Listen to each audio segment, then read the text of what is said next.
안녕하십니까. 정치후의 말발 21번째 시간입니다. 우리는 지금 계속해서 성령의 시대에 사는 방법에 관해서 우리가 지금 이야기를 하고 있습니다. 성령께서는 언제나 우리들 삶 안에 함께 계시고 우리를 하나님께로 이끌어 가시는 분, 또 하나님의 뜻을 우리 안에서 알게 해주시고 하나님께서 원하는 삶을 살아갈 수 있도록 우리들 삶을 도와주시는 분이죠. 그러니까 성령이 없으면, 성령이 우리에게 오시지 않았으면 사실은 하나님과의 관계나 소통, 또 하나님의 뜻을 우리가 잘 알아듣기도 어렵고 또 그것을 실천하는 것도 대단히 우리 현대사회에서 어렵죠. 이런 것들을 성령께서 도와주시는데 우리는 이런 성령의 도우심에 관해서 잘 모르는 것 같아요. 그러니까 그분이 우리를 도와주신다고 하는 것은 어떤 그 감정이 아닙니다. 구체적으로 내 삶에서 도와주시는 거죠. 삶에서 나를 이끌어 주시는 거죠. 그렇다고 해서 그분이 내가 아주 원하지 않는 것을 강제로 시키시는 분은 절대로 아닙니다. 그렇기 때문에 항상 기본적으로 내 안에 어떤 그 하나님의 뜻을 따르고자 하는 원의가 있어야 돼. 내 안에서 자발적으로 내가 하나님의 뜻을 살아야 되겠다. 그렇게 살아야 되는데 참 여러 가지 주변의 상황들이 참 우리를 어렵게 하는 것들 참 많죠. 또 개인적으로 우리 자신 안에서 인격적으로 성숙하지 못해서 일어나는 문제들, 이런 것들이 참 우리들이 살아가는 데 있어서 참 고민이에요. 많은 사람들이 그냥 누구나 다 그냥 평범하게 일상적으로 살아가는 사람들이 별로 생각이 없고 의식이 없이 살아가긴 합니다만은 그런 것들이 내 안에 고민이 되죠. 열심히 살고 싶은데 잘 안 돼. 또 뭐 하고 잘못하고 나서 내가 왜 이랬을까? 후회도 이미 지금 지나간 거란 말이에요. 그러니까 이럴 때 우리가 언제나 그 성령께 초점을 맞추고 살아야 된다. 제가 늘 기도 생활에서 이야기할 때도 기도하고 주님의 말씀을 듣고 생활해야 된다.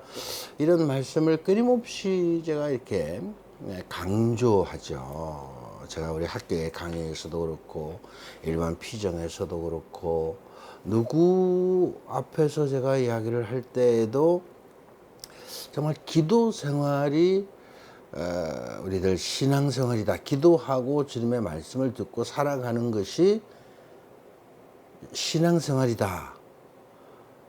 그런데 그 기도를 통해서 주님과 관계를 맺게 해주시고 그 관계 안에서 주님의 말씀을 내 안에서 깨닫고 알아들을 수 있게 해주시는 분이 성령이란 말이죠. 그러니까 이것이 내 생활 안에서 익숙해져야 되고 아주 생활화돼야 되고 그러려면 나 자신이 주님께로 향하는 이 마음, 주님과의 이 관계를 지속하고자 하는 이런 기본적인 내 안에서 어떤 열이, 어떤 갈망, 이런 것이 있어야 되는 겁니다.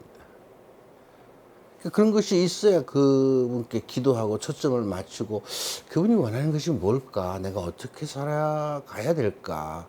뭐 이런 생각을 하게 되는 거죠, 우선.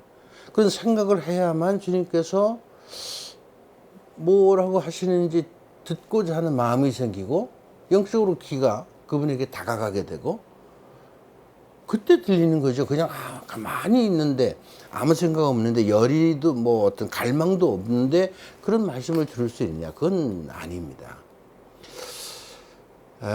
그냥 우리가 일반적으로 성경에 나오는 말씀만 가지고도 사실은 잘 살아갈 수 있죠. 근데 성경도 잘 안 본단 말이죠. 예수님이 하신 말씀이 많은 것 같지만 사실은 예수님이 하신 말씀은 그렇게 많지 않아요. 여러분 기회가 되시면 한번 4복음서, 그러니까 뭐 어느 복음서든지 복음서 하나를 놓고 예수님께서 직접 말씀하신 그 내용이 뭐 얼마나 되는지 한번 뽑아보세요. 한번 뽑아보세요. 그렇게 많지 않아요. 근데 우리가 그 말씀을 지키고 산다는 것이 어렵다는 거죠. 그 어렵다는 것을 예수님도 하느님도 다 아신다는 거예요. 문제는 정말 중요한 거는 그분이 그걸 아신다는 거예요. 우리 인간이 그렇게 살아가는 것이 참 어렵다. 의지가 약하고 뭐 여러 가지 부족한 부분. 인간이 뭐 완성된 존재가 아니잖아요. 그 부족한 거 아니까 성령을 통해서 우리를 도와주시려고 하는 거예요. 그러니까 예수님께서 분명히 내가 아버지로 가겠다. 아버지에게 가야 된다. 왜? 성령을 보내준다. 성령을 보내주려면 내가 아버지께로 가야 된다. 그래서 내가 아버지 안에 있고 아버지가 내 안에 있고 또 내가 너희들하고 함께 있다는 것을 그 성령께서 알려주실 것이다. 그러니까 우리가 하느님의 존재와 예수 그리스도의 존재를 내 안에서 깊이 깨닫고 체험하고 확신을 가질 수 있도록 하기 위해서 성령이 오셨고, 또 그분이 우리 안에 계시기 때문에 그분의 말씀을 우리가 알아들을 수 있는 것이고, 그 말씀을 내가 알아듣기 때문에 그분의 뜻대로 살아갈 수 있는 겁니다. 그래서 저는 성령의 시대에 우리가 살아가는 삶의 방법이 그렇게 어려운 것이 아니고 그냥 그분께로 마음을 향하십시오. 우리가 하느님, 예수님 뭐 이렇게 기도를 합니다만은 사실은 그 모든 것들이 성령을 통해서 이루어지는 것인데 우리는 이 성령의 역할을 간구하는 것 같아요. 그냥 뭐 특별한 은총이나 주시는 분, 뭐 우리를 특별히 치유해 주시는 이런 분으로만 생각을 하지, 사실은 우리들의 일상생활 안에서 늘 그분께로 다가가고 그분과 좋은 관계를 맺고 내가 이 땅 안에서 하나님의 뜻대로 살아갈 수 있도록 해 주실 수 있는, 그렇게 나를 이끌어 주시고 도와주실 수 있는 그런 분이다. 이렇게 생각한다면 그분하고 우리는 굉장히 친근해져야만 하고 또 친근해질 수 있어요. 우리가 하나님하고 친근해진다, 예수님하고 친근해진다, 개념상으로 조금 쉽지 않아요. 그런데 성령은 지금 우리와 함께 계시는 존재란 말이죠. 그것을 내 안에서 느껴야 돼요. 그걸 분명히 알아야 되는 겁니다.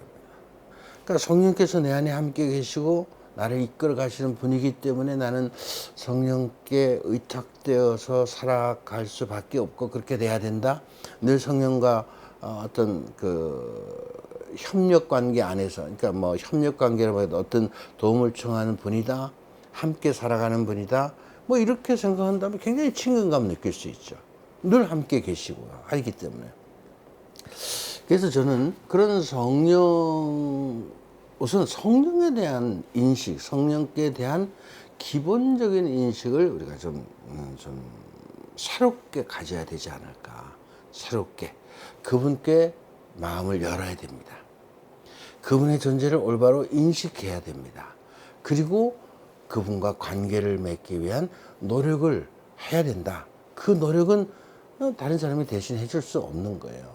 그것이 바로 우리가 이 성령의 시대에 살아가는 삶의 아주 굉장히 중요한 기본적인 그 어떤 기초라고 할까요? 이런 것들이다라는 말씀을 오늘 드리도록 하겠습니다.